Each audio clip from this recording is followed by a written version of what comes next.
आकाशे तारकं लिंगं पाताले हाटकेश्वरं भूलोके च महाकालो लिंगत्रय नमस्तुते नमस्तुते। नमस्कार दोस्तों, हम हैं महाकाल की नगरी उज्जैन में और आप सभी का स्वागत है उज्जैन से हमारे YouTube चैनल एक्सप्लोर विथ अरुदेव में। आज हम आपको बताएंगे उज्जैन को एक नई पहचान देने वाले महाकाल कॉरिडोर के बारे में और साथ ही दर्शन करवाएंगे महाकाल के। तो अगर आप भी महाकाल के भक्त हैं और दर्शन करना चाहते हैं महाकाल के और साथ ही साथ पहुंचना चाहते हैं महाकाल लोक में, तो इस कॉरिडोर के ज़रिए हर चीज़ में दर्शन होंगे महाकाल लोक के। तो जुड़े रहिए वीडियो के साथ अंत तक। सबसे पहले बात आती है कि आप महाकाल की नगरी उज्जैन आखिर पहुँचे कैसे। तो दोस्तों, यहाँ पहुँचने के लिए सबसे पास का एयरपोर्ट आपको इंदौर का देवी अहिल्याबाई होलकर एयरपोर्ट पड़ेगा। यह उज्जैन से महज 53 किलोमीटर की दूरी पर है और इस एयरपोर्ट से दिल्ली, मुंबई, पुणे, जयपुर, हैदराबाद और भोपाल की नियमित उड़ानें हैं। अगर ट्रेन की बात करें तो पश्चिमी रेलवे का उज्जैन जंक्शन देश के बाकी राज्यों को ट्रेन कनेक्टिविटी से अच्छे से जोड़ता है। इसी तरह सड़क के ज़रिए बस सेवाएं मौजूद हैं जो उज्जैन को इंदौर, भोपाल, रतलाम, ग्वालियर, मांडू, धार, मंदसौर, कोटा और ओमकारेश्वर आदि जैसे शहरों से जोड़ती है। तो कुल मिलाकर देखा जाए तो आप यहां आसानी से पहुंच सकते हैं। इसके अलावा अगर आप अपने निजी वाहन से आना चाहते हैं तो भी आप आ सकते हैं, क्योंकि यहाँ की सड़कें काफ़ी अच्छी कंडीशन में हैं। और यदि आप अपने निजी वाहन से आते हैं तो यहाँ पर आपको एक बेहद बड़े मैदान में बनी सुव्यवस्थित पार्किंग स्टैंड मिल जाएगा। गाड़ी पार्क करने के बाद हम लोग चल पड़े हैं महाकाल कॉरिडोर की ओर। यहाँ पर हमें अंदर जाने के पहले ही गेट के सामने कुछ छोटी छोटी दुकानें लगी हुई दिखाई दी, जहाँ पर कुछ लोग महाकाल की शर्टें वगैरह बेचते नजर आए हैं और यहीं पर बहुत से लोग मस्तक पर जय महाकाल का तिलक लगाते हुए भी देखे जा सकते हैं। इसके बाद सिक्योरिटी गेट पड़ता है, जहाँ पर आपकी सिक्योरिटी चेकिंग होती है कि कहीं आपने अपने साथ ऐसी कोई वस्तु तो नहीं रखी हुई है जो अंदर ले जाना मना है। गेट से ही कुछ दूरी पर चलने पर हमें एक संग्रहालय दिखाई दिया, जिसे त्रिवेणी संग्रहालय कहते हैं। इसके बारे में भी हम आपको अपने दूसरे वीडियो में डिटेल से बताएंगे, लेकिन पहले महाकाल लोक और महाकाल के दर्शन। महाकाल लोक के प्रवेश द्वार को नंदी द्वार कहते हैं। यह एक विशाल द्वार है और ठीक इसके सामने विराजमान है स्वयं गणपति। तो चलिए गणपति जी से आशीर्वाद लेते हुए एंटर करते हैं महाकाल लोक में। नंदी द्वार इतना भव्य और सुंदर लगता है मानो आप इसके जरिए देवलोक में प्रवेश कर रहे हो। इसके बड़े बड़े पिल्लरों पर बेहद खूबसूरत नक्काशियां की गई है, जिसे देखकर आप मंत्रमुग्ध हुए बिना नहीं रह सकते।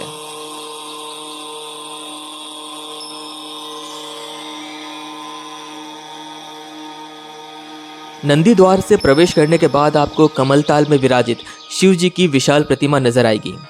इस प्रतिमा को देखकर मानो ऐसा लगता है कि आप कैलाश पर्वत पर विराजमान शिव जी के साक्षात दर्शन कर रहे हो।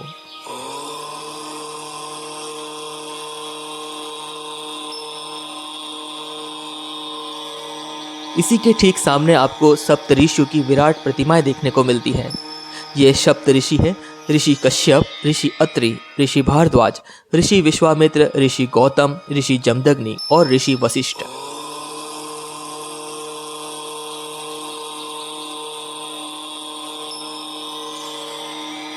दोस्तों, इस महाकाल लोक का विस्तार लगभग 20 हेक्टेयर में किया गया है, जो कि काशी विश्वनाथ कॉरिडोर से लगभग 4 गुना बड़ा है।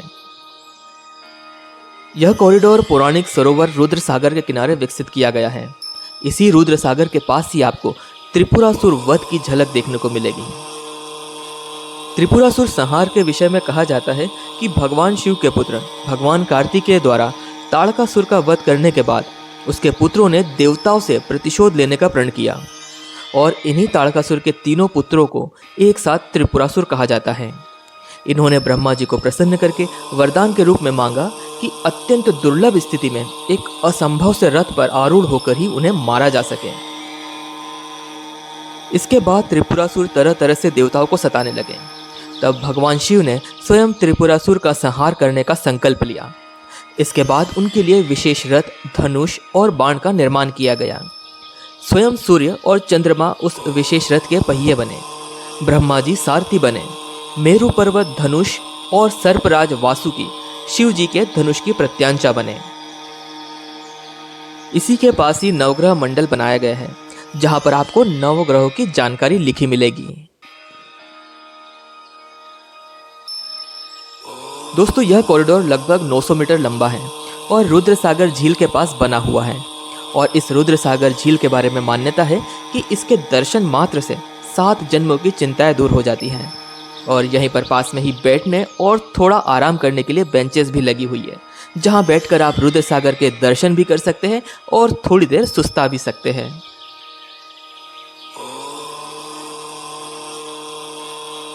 चलिए अब यहां से आगे बढ़ते हैं और दिखाते हैं महाकाल लोक की झलकियां। यहां आने पर हमें तो ऐसा लगा कि मानो हम सही में शिव जी के लोक में आ गए हो और धरती पर ही देवलोक का अनुभव होने लगा हो। यहां धीमी धीमी आवाज में ओम नमः शिवाय के जाप की ध्वनि वातावरण को और भी दिव्य बना देती है। और इसी ओम नमः शिवाय के जाप के साथ साथ आपको दिखती है विराट विशाल भगवान शिव से जुड़ी कई प्रतिमाएं, जो उनके जीवन से जुड़े दृश्यों को बताती है।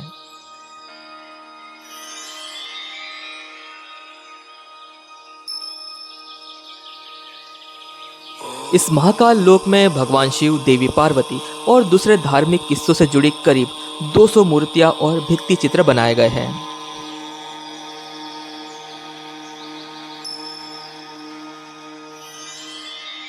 इसके अलावा यहाँ कुल 108 खंभों में शिव के आनंद तांडव का अंकन भी किया गया है। दोस्तों आप जैसा कि देख सकते हैं, यहाँ पर 2 रास्ते बने हुए हैं। एक तरफ पैदल पथ है और दूसरी तरफ ई कार्ट पथ, जहाँ पर बच्चों, वृद्धों, दिव्यांगों और महिलाओं के लिए ई कार्ट गाड़ियों की व्यवस्था निःशुल्क की गई है। इस पथ के एक ओर भगवान शिव से जुड़ी कथाओं के बारे में वर्णित विशाल प्रतिमाएं हैं, तो दूसरी ओर लंबी भित्ति चित्रावली दीवार है, जो देश के सभी कॉरिडोर्स में सबसे लंबी भित्ति चित्रों की दीवार है। इन दीवारों पर शिव पुराण की कहानियां चित्रित है, जिनमें भगवान गणेश का जन्म, सती की कहानी, दक्ष की कहानी आदि प्रमुख हैं। दोस्तों इस महाकाल लोक में आप इन विशाल प्रतिमाओं के जरिए कही जाने वाली शिव कथाओं और धार्मिक कथाओं को विस्तृत से जानना चाहते हैं, तो यहाँ पर QR कोड स्कैन करके भी आप इन प्रतिमाओं से जुड़ी कहानियों को जान सकते हैं। इस स्मार्ट कॉरिडोर के तहत कॉरिडोर में लगाई गई मूर्तियों को गुजरात, राजस्थान और ओडिशा के कलाकारों ने तराशकर अलंकृत किया गया है। दोस्तों उज्जैन में देश के 12 ज्योतिर्लिंगों में से एक ज्योतिर्लिंग महाकालेश्वर में स्थित है और यहाँ पर देश विदेश से हजारों लाखों की संख्या में श्रद्धालु दर्शन के लिए आते हैं। ऐसे में श्रद्धालुओं की सुविधा के लिए यहाँ पर यात्री सुविधा केंद्र भी खोला जाएगा, जहाँ लगभग 4000 भक्तगण रह सकते हैं। और इसके अलावा 6000 मोबाइल लॉकर का और सामान रखने वाले क्लॉक रूम भी यहाँ पर मौजूद है। महाकाल कॉरिडोर की सहायता से आप शिव कथाओं का आनंद लेते हुए आखिर पहुंच जाते हैं महाकालेश्वर मंदिर के प्रवेश द्वार पर। तो दोस्तों अब थोड़ा सा इंतजार और, क्योंकि अब बम भोले के जाप के साथ जल्द ही आपको दर्शन करवाएंगे स्वयं महाकाल के। तो बने रहिए हमारे साथ। ओम नमः शिवाय।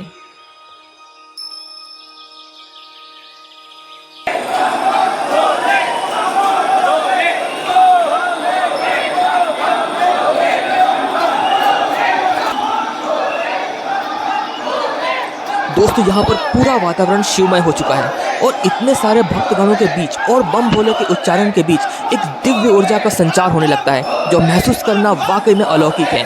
इसलिए एक बार तो अवश्य महाकाल के दर्शन के लिए आपको आना चाहिए। इस परिसर में आप स्वयं को शिव भक्ति में डूबा हुआ पाते हैं और थकान, भूख, परेशानी सब कुछ भूलकर बस शिवमय वातावरण में खो से जाते हैं।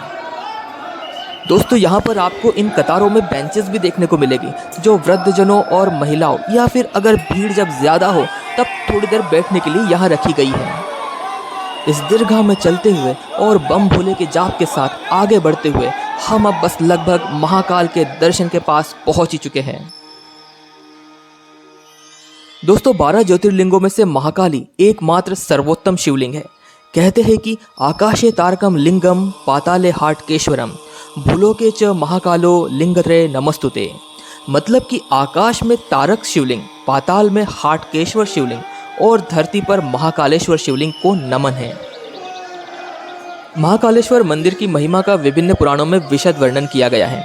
कालिदास से शुरू करते हुए कई संस्कृत कवियों ने इस मंदिर को भावनात्मक रूप से समृद्ध किया है। वहीं दोस्तों, उज्जैन भारतीय समय की गणना के लिए केंद्रीय बिंदु हुआ करता था और महाकाल को उज्जैन का विशिष्ट पीठासीन देवता माना जाता है। समय के देवता शिव अपने सभी वैभव में उज्जैन में शाश्वत शासन करते हैं। महाकाल मंदिर के ऊपर गर्भगृह में ओमकारेश्वर शिव की मूर्ति प्रतिष्ठित है। गर्भगृह के पश्चिम, उत्तर और पूर्व में गणेश जी, माता पार्वती और भगवान कार्तिकेय के चित्र स्थापित हैं। दक्षिण में नंदी जी की प्रतिमा है। तीसरी मंजिल पर नागचंद्रेश्वर की मूर्ति है, जो केवल नाग पंचमी के दिन दर्शन के लिए खुली होती है। इसके अलावा भी इस परिसर में आपको और भी मंदिर देखने को मिलते हैं।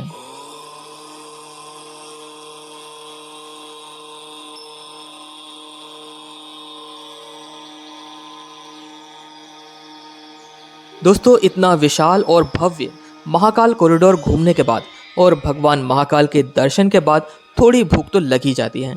तो ऐसे में पेट पूजा के लिए यहाँ सात्विक भोजनालय भी है और यह भोजनालय भारत माता मंदिर के पास है। आप कुछ देर यहाँ बैठकर आराम से भोजन कर सकते हैं और उसके बाद आप आगे बढ़ सकते हैं या उज्जैन के और भी दूसरी जगहों को घूम सकते हैं। तो दोस्तों, महाकाल लोक की सैर कैसी लगी आपको, हमें कमेंट करके ज़रूर बताइएगा। और अगर आप भी महाकाल के अनन्य भक्त हैं तो चैनल को सब्सक्राइब ज़रूर करिएगा और इस वीडियो को अधिक से अधिक लाइक और शेयर कीजिएगा। जय महाकाल।